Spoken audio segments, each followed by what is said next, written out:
Hey everyone, Cody Hayes here, and I'd like to welcome you to this lecture where we are now beginning to look at the disputed letters of Paul. Because, of course, previously we looked at the letters that everyone holds Paul is the author of. Now we're going to look at the letters that historians question him being the author of. And I have here below, writing in the wake of the apostle, that is, writing in the apostle's death, someone pretending to be Paul, which was a common thing in the ancient world. Still somewhat common even today. But look a little bit here at the date, the author, and then the audience. If Paul is the author of Second Thessalonians, then it was written by him at least around 50 CE or 80. That, of course, would be sometime after First Thessalonians. But if Paul is not the author, then Second Thessalonians was written in the late first to early second century CE/AD.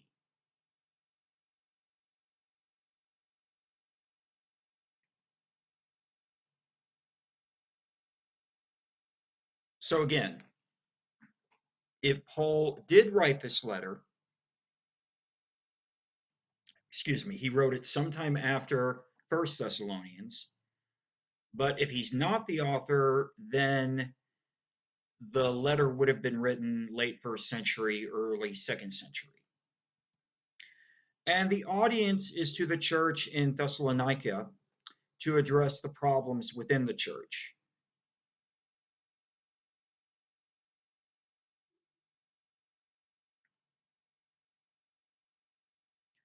Which again, if Paul did write this letter, he's writing it to address issues from after his first letter. But if it's not him, then it's someone pretending to be him to address issues, certainly after his death, issues within the church of Thessalonica, and perhaps the Christian world as a whole. So, is this Paul? Well, it begins with an opening greeting that certainly sounds like Paul.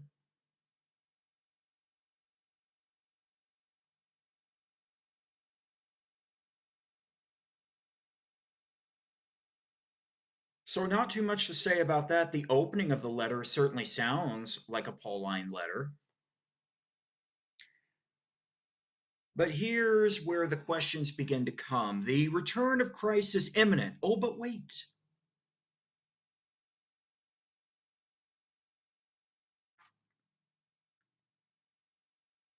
In Second Thessalonians, the author makes the case how the return of Christ is imminent, but something has to happen first.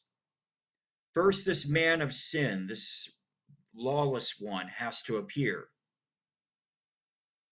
And then Paul even adds, don't you remember me talking to you about this?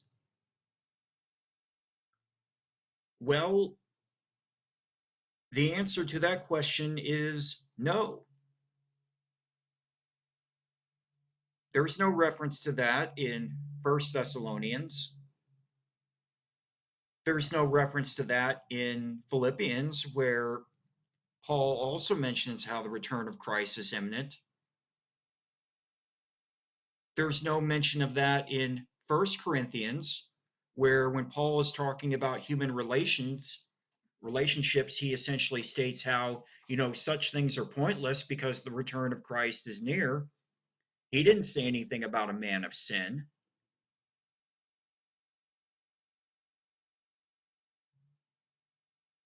So, no,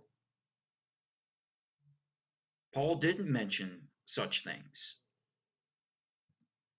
But if Paul is the author of Second Thessalonians, then the lawless one or the man of sin likely would have been a Roman emperor.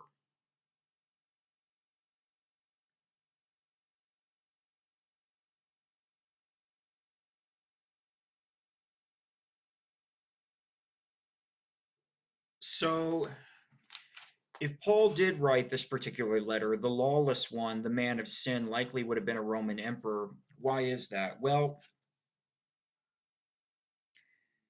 there's the famous statement, if you don't learn from the past or learn from history, you're doomed to repeat it. And Such is the case, although it never quite happened this way, but such is the case with the Roman Emperor Caligula. Caligula more than likely had some type of mental health issues.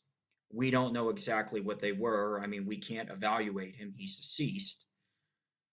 But one of the things that Caligula wanted to do, which it mirrors in many respects what the ancient or the before this time period, what the Greeks did when they controlled Judea, Israel, and led to the Maccabean revolt, is that Caligula wanted to place an image of himself in the temple in Jerusalem.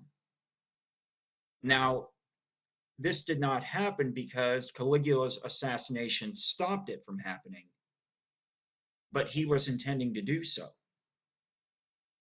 And Paul would have been well aware of such an event. So if Paul did write this letter, then the man of sin, the lawless one, is more than likely a reference to a Roman emperor. Essentially, Paul would be making the case that a Roman emperor is going to do something like this, essentially, put a statue of himself, as of course, and you have to again remember that many of the Roman emperors saw themselves as living gods.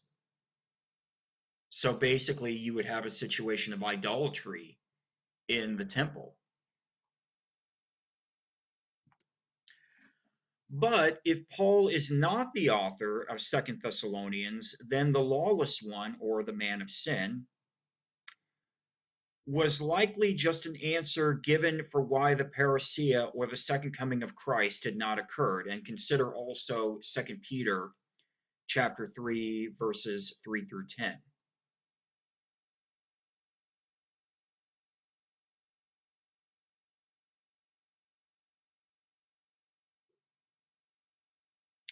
The reason why I reference Second Peter here is because you have a similar situation where the author is answering people, essentially stating, well, why hasn't he come? Why hasn't Jesus come back? And it shows a change in the attitude of the church, where, for the first few decades of the church's existence, that was a common theme, that Jesus is going to return within their lifetime. But when it didn't happen, they had to provide an answer. And so that's something that Second Peter references. But in the case with Second Thessalonians, if Paul's not the author, this is somebody trying to give an answer for why the second coming has not occurred. It hasn't occurred because the lawless one, the man of sin, hasn't shown up yet. If you don't work, you don't eat.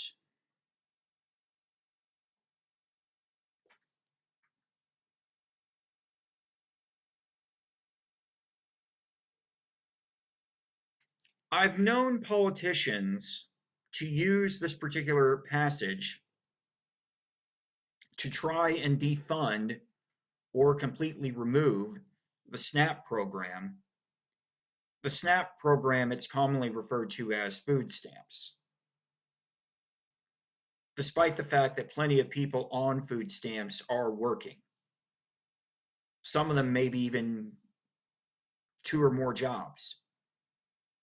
And the passage in question doesn't have anything to do with the relevance of the SNAP program. But regardless, what was going on here was that in Thessalonica, you had individuals who weren't working.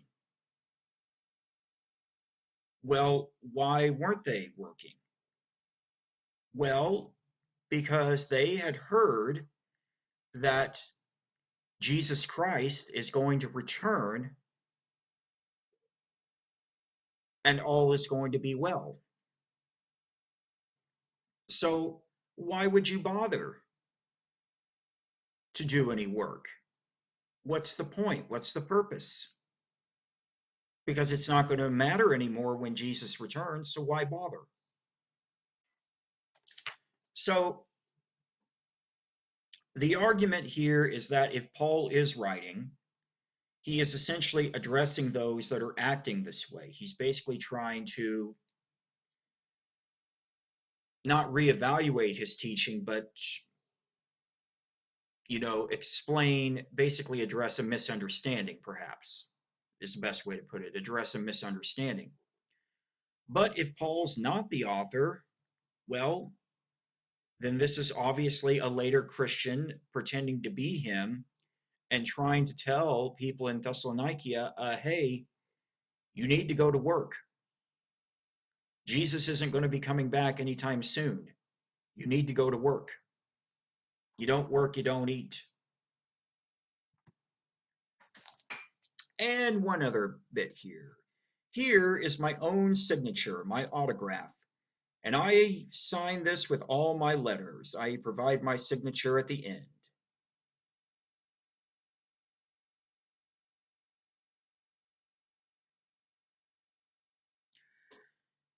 So essentially, the passage is I, Paul, am writing this in my own hand, and here's my signature. I do this with all my letters.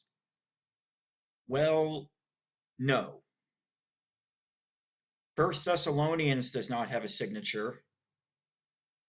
Many of the other letters of Paul do not contain a signature. Now, does that mean that Paul is not the author here, not necessarily the author? No, not completely. Um, Sometimes when we use the word all, we don't mean it in the most literalist sense. We mean it in a general sense. Like, for example, in the letter to the Romans, Paul makes a statement, all have sinned and fall short of the glory of God. Well, some people can't sin.